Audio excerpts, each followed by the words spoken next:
Energy stored in a capacitor, किसी भी capacitor में जो एनर्जी स्टोर्ड होता है वो कितना एनर्जी स्टोर्ड होगा उस पर बात करेंगे।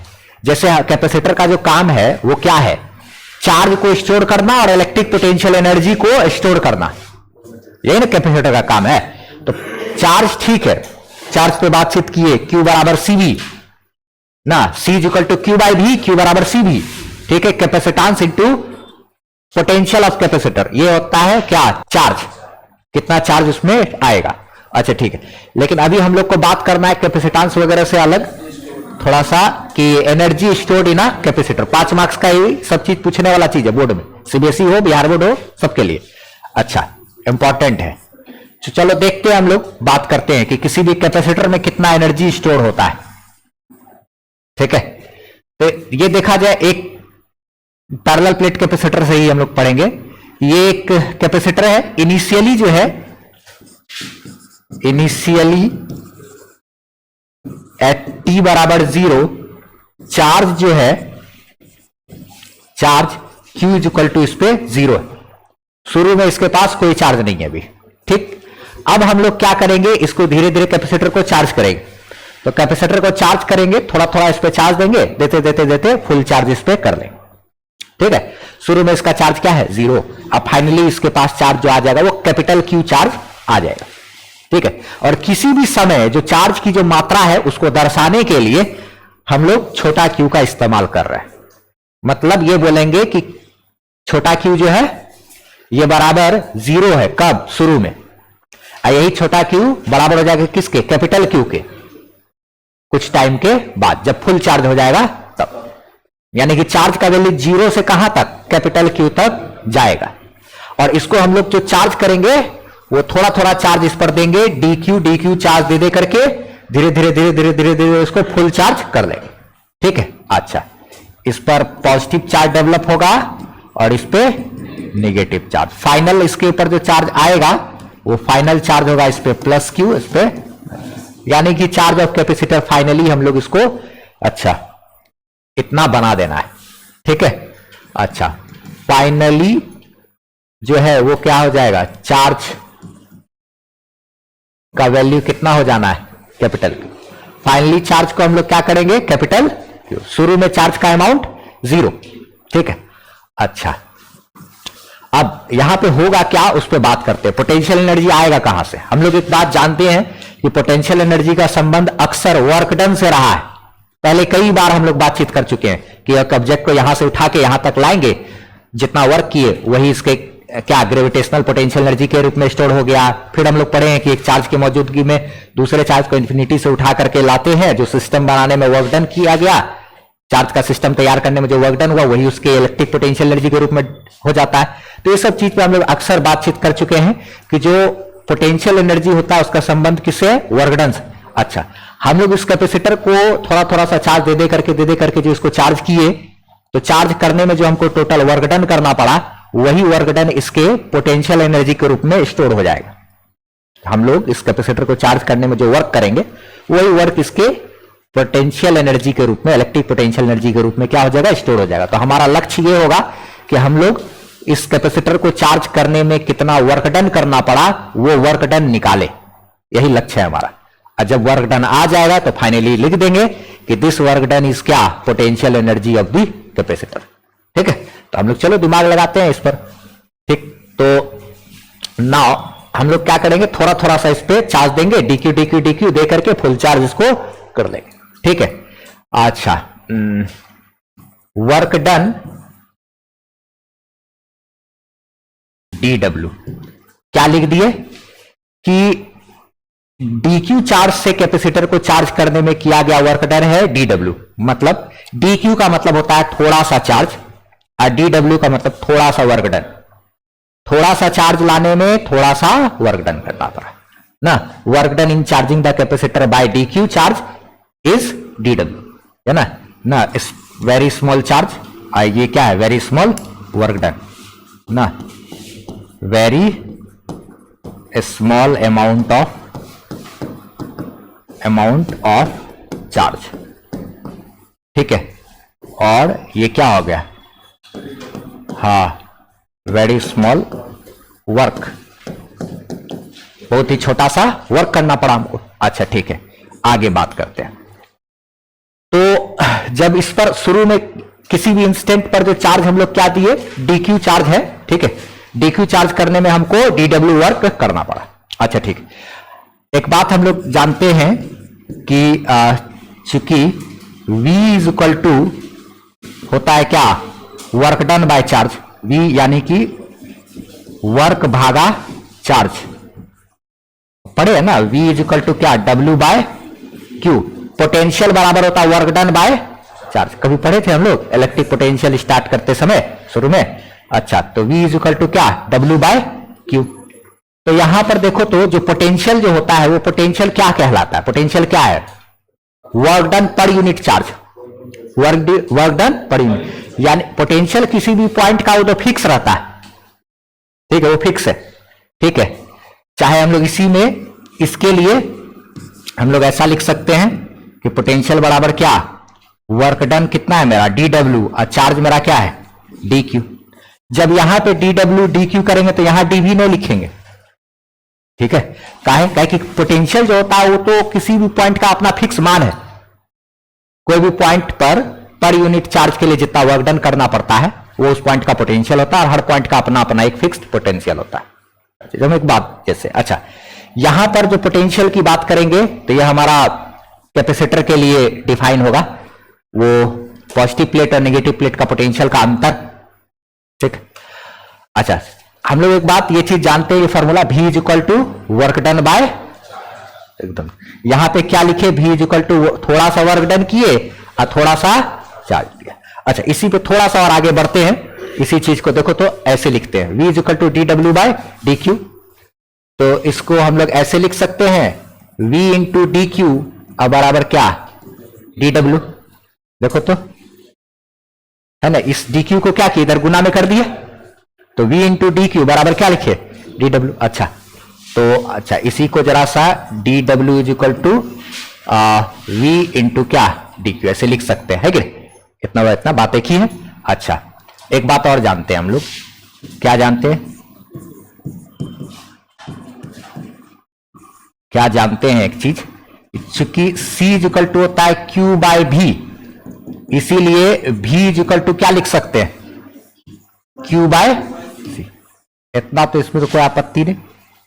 तो c is equal to q by v, किसी भी समय कैपेसिटेंस बराबर क्या होगा, उस समय जो चार्ज है अभागा potential, c is equal to q by v, अब v उधर जाएगा तो c इधर है। अच्छा ठीक, अब इसी में जरा सा इसी को यहां पे डाल देते हैं, तो देखो तो dw is equal to v की जगह क्या डाले, q बाय c। अच्छा, ये क्या है dq। अच्छा, अब इसमें एक काम करते हैं, ये तो थोड़ा सा वर्क डन है थोड़े से चार्ज के कारण। अच्छा, हम चाहते हैं कि पूरा वर्क डन निकाले ना, पूरा चार्ज करके, तो इंटीग्रेशन आएगा, कभी भी dq dw सब कोई भी छोटा छोटा चीज रहे और वो थोड़ा सा अमाउंट से हमको पूरा अमाउंट कुछ चाहिए होता है, तो हमेशा हम लोग क्या करते हैं, इंटीग्रेशन लाते हैं यहां पर।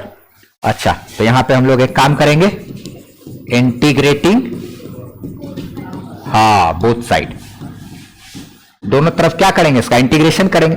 तो इधर dw का इंटीग्रेशन बराबर इधर हो जाएगा क्या, q बाय c इंटू क्या dq। ये c जो कैपेसिटेंस है ना, वो क्या होता है, ये फिक्स रहेगा, किसी भी कैपेसिटर का अपना कैपेसिटेंस फिक्स होता है, उसका formula a epsilon naught by d होता है। ए यानी एरिया ऑफ प्लेट, वो तो फिक्स है, एरिया ऑफ प्लेट का एरिया तो नहीं बदल रहे। अच्छा, एप्सिलॉन नॉट, उसमें कोई मीडियम नहीं डाले अपना, तो एप्सिलॉन नॉट अपना है, अगर डालेंगे भी तो जो अपना वो फिक्स रहेगा, हम तो सिर्फ चार्ज कर रहे हैं ना।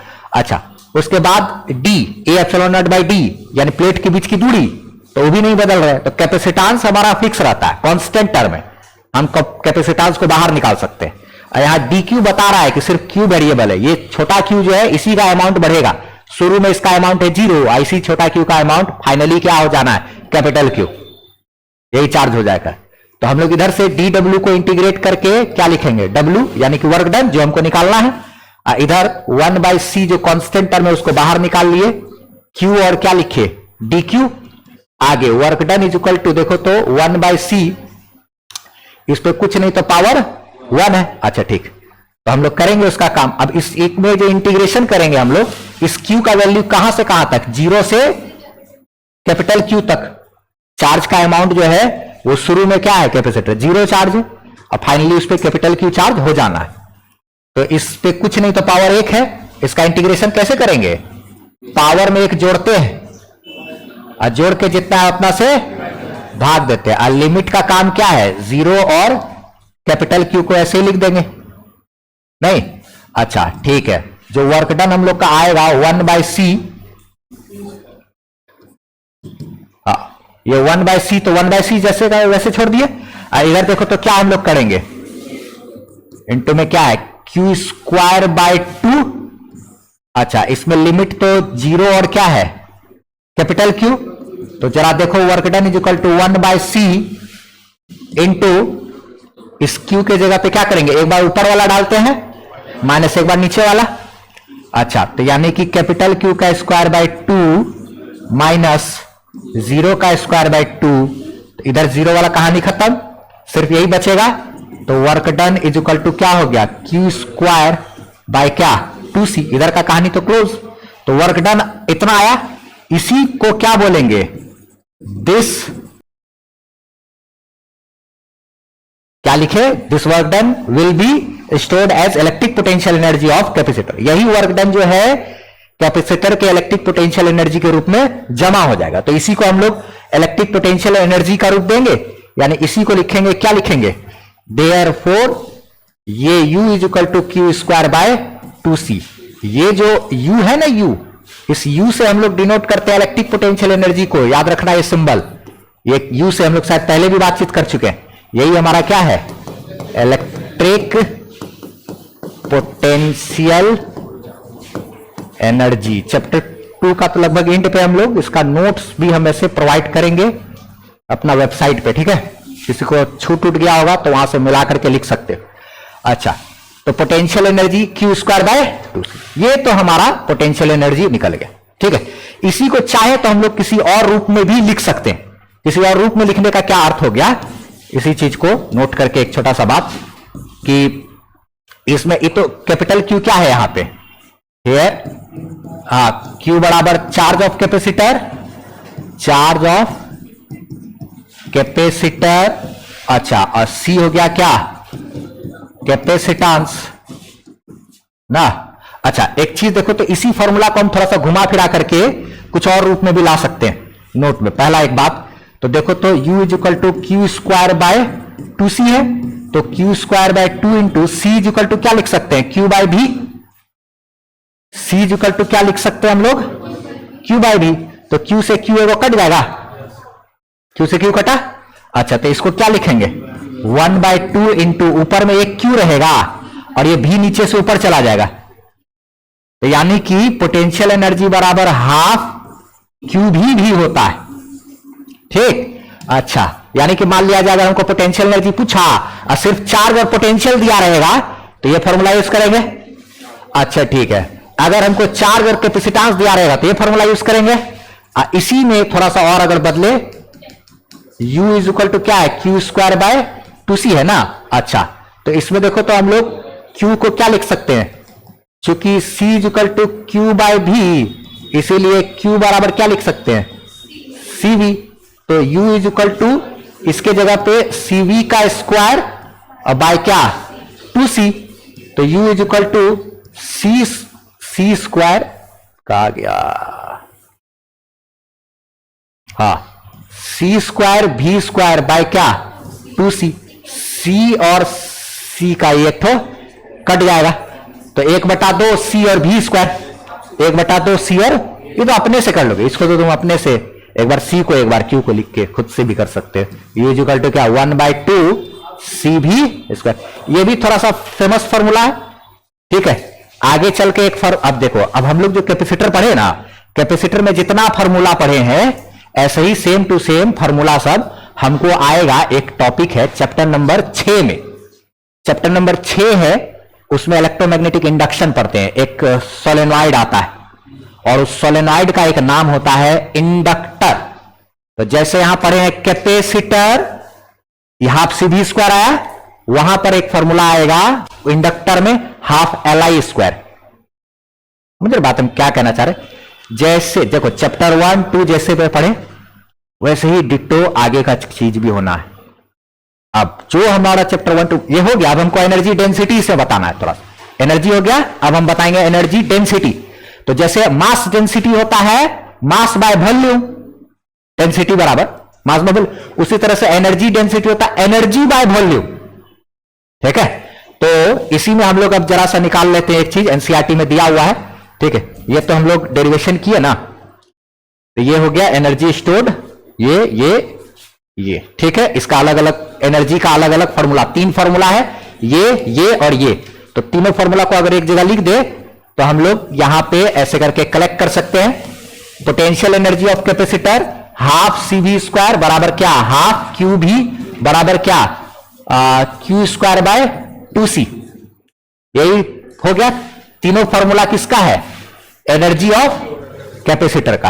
अब हम लोग को इसी में निकालना है क्या, एनर्जी डेंसिटी ना, energy density of parallel plate capacitor. ठीक है, फिर चैप्टर हमारा खत्म हो जाएगा, लास्ट बोर्ड के हिसाब से सारा चीज कहानी खत्म। अच्छा, एनर्जी डेंसिटी को छोटा u E से डिनोट करते हैं।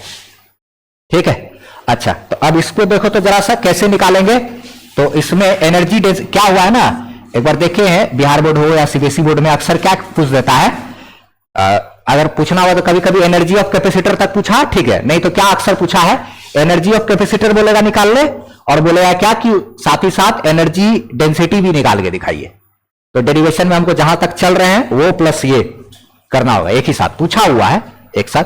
तो इसमें हमको प्लस क्यू चार्ज है यहाँ पे, इस पे क्या माइनस क्यू चार्ज है।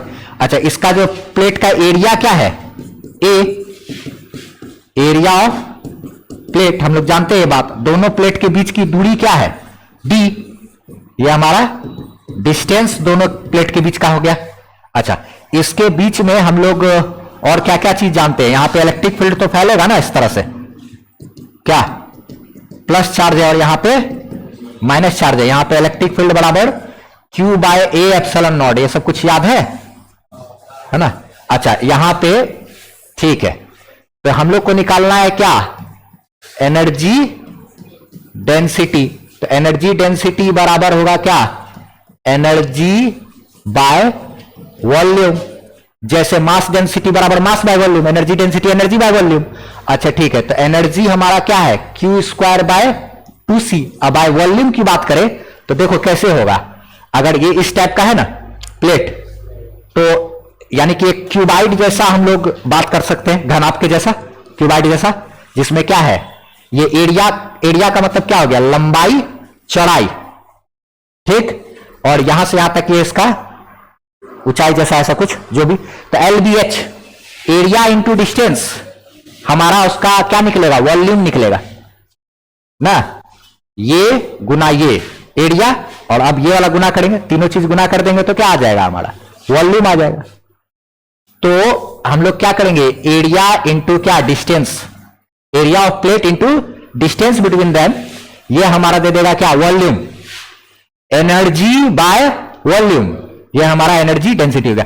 अब ये काम तो हो गया, लेकिन अब जो एनसीईआरटी में जैसे फॉर्मूला लिखा है ना, उसी फॉर्मूला का एक रूप देंगे, क्योंकि वो फॉर्मूला आगे चल के एक बार चैप्टर नंबर 6 में भी आएगा, बस चीज बदलेगा उसमें थोड़ा सा। हम बता रहे हैं कि अभी हम लोग जो पढ़ रहे हैं कैपेसिटर, चैप्टर नंबर 6 में एक चीज आता है इंडक्टर। तो जो जो चीज यहां जैसे जैसे पढ़े, हाफ CV², वहां आएगा हाफ LI²। यहां पे जो अभी पढ़ेंगे हम लोग हाफ एप्सिलॉन नॉट D², वहां पे बदलेगा, एप्सिलॉन नॉट की जगह म्यू नॉट चलता है, ठीक है।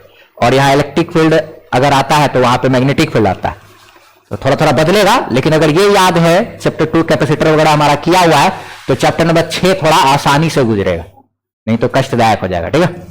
तो उसको ठीक कर लेना है इसमें। अब इसमें क्या करेंगे, थोड़ा Q² बाय 2C, 2C नीचे आ जाएगा, इंटू A इंटू क्या है, D। अच्छा, इस C को हम लोग लिख सकते हैं, क्या लिख सकते हैं भाई, देखो तो Q² बाय 2 इंटू C के जगह लिख सकते हैं A epsilon naught by D, C, ये Q square by 2c energy by volume, volume में से ये 2c नीचे चलाया, बाकी एडी वैसे है, गौर से, है ना, समझ समझ के। इस सी के जगह क्या किया, A epsilon naught by D, बाकी ये एरिया को वैसे छोड़ दिए। कहीं कोई दिक्कत हो रहा हो तो बोल देना है तुरंत। अच्छा, अब इसमें देखो तो कुछ कटावटा नहीं ना, कोई बात नहीं, नहीं कटेगा क्या, डी और डी कट गया। अब ए गुना ए स्क्वायर, तो 1/2 क्यू स्क्वायर बाय में क्या, ए स्क्वायर और एप्सिलॉन नॉट है। इसको हम अगले पेज पे लेकर के जा रहे हैं। देखो 1/2 है, क्या क्या चीज है यहां, एनर्जी डेंसिटी ही निकाल रहे थे ना।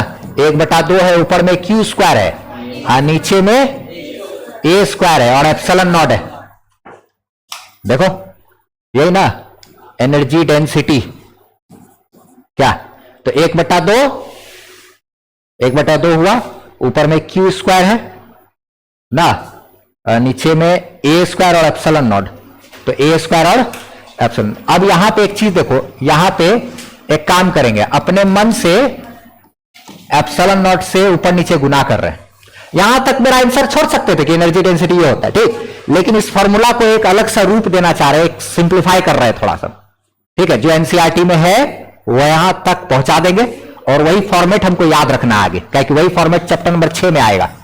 तो एनर्जी डेंसिटी क्या हो गया जी, हाँ, एनर्जी डेंसिटी बराबर हाफ इंटू, देखो तो ऊपर में q square by a square, epsilon naught गुना होके क्या हो जाएगा, एप्सिलॉन नॉट का स्क्वायर। ध्यान से, ये एप्सिलॉन नॉट यहां बचा रह गया। अच्छा, अब एनर्जी डेंसिटी बराबर देखो तो half Q by A epsilon naught, Q by A epsilon naught का होल स्क्वायर करेंगे इनटू क्या है यहां, अच्छा Q by A epsilon naught तो मेरा इलेक्ट्रिक फील्ड था, ठीक है। तो एनर्जी डेंसिटी बराबर हाफ, है ना, ये ई स्क्वायर इनटू क्या है यहां, एप्सिलॉन नॉट। जो फेमस फॉर्मेट है वो ऐसे है, हाफ, ऐसे ही हमको फॉर्मूला भी याद है तो इसलिए ही लिखेंगे, half epsilon not E square, ये याद रखना। चैप्टर नंबर 6 में आएगा 1/2, एप्सिलॉन नॉट के जगह पे हो जाएगा म्यू नॉट और इलेक्ट्रिक फील्ड की जगह हो जाएगा मैग्नेटिक फील्ड। अच्छा, जैसे यहां पढ़े अभी हम लोग हाफ सी भी स्क्वायर, वैसे एनर्जी बराबर, वैसे इंडक्टर में एनर्जी आता है हाफ, यहां कैपेसिटेंस चलता है ना, वहां इंडक्टेंस चलता है, सी की जगह वहां एल होता है, ठीक है। तो हाफ सी भी स्क्वायर तो हाफ एल आई स्क्वायर चलता हुआ, तो वैसे ही सेम टू सेम है। तो इस प्रकार हमारा एनसीईआरटी के हिसाब से तो टॉपिक खत्म हो गया। हम लोग ये क्या किए, एनर्जी ऑफ कैपेसिटर 5 मार्क्स से पूछेगा, ये फॉर्मूला तो याद रखना ही है, एनर्जी डेंसिटी भी हो गया, ठीक है। तो यहां तक अक्सर करके पूछता है। तो एनसीईआरटी के अकॉर्डिंग हमारा जो है वो चैप्टर हमारा यहां पे खत्म हो गया, ठीक है, ठीक है, एनसीईआरटी के अकॉर्डिंग। अब इसमें जो है इसके बाद कुछ टॉपिक हम लोग देख लेंगे जो एनसीईआरटी से थोड़ा हट करके, सीबीएसई में तो एनसीईआरटी को ही फॉलो करता है, वहां तक जो रहेगा जैसा उसका सिलेबस को उसके अकॉर्डिंग खत्म हो गया। अब एक्स्ट्रा टॉपिक कुछ हम लोग देखेंगे ओल्ड एनसीईआरटी से, जिसमें कि एक हो गया when D graph generator, dipole के कारण एनीवेयर किसी पॉइंट पर हमको क्या निकालना है, इलेक्ट्रिक फील्ड निकालने के लिए, और उसको पोटेंशियल वाला जो फॉर्मूला है ना, P K cos theta by R square, उस फॉर्मूला की मदद से निकाला जाता है। तो कुछ एक्स्ट्रा टॉपिक जो पूछा है बिहार बोर्ड में, उसके लिए हम लोग कुछ एक्स्ट्रा टॉपिक वगैरह सब पढ़ाई करेंगे, ठीक है। तो एनसीईआरटी के अकॉर्डिंग ये चीज खत्म हो गया, सीबीएसई के अकॉर्डिंग, ठीक है। तो इसको फटाफट से लिखा जाए, ठीक।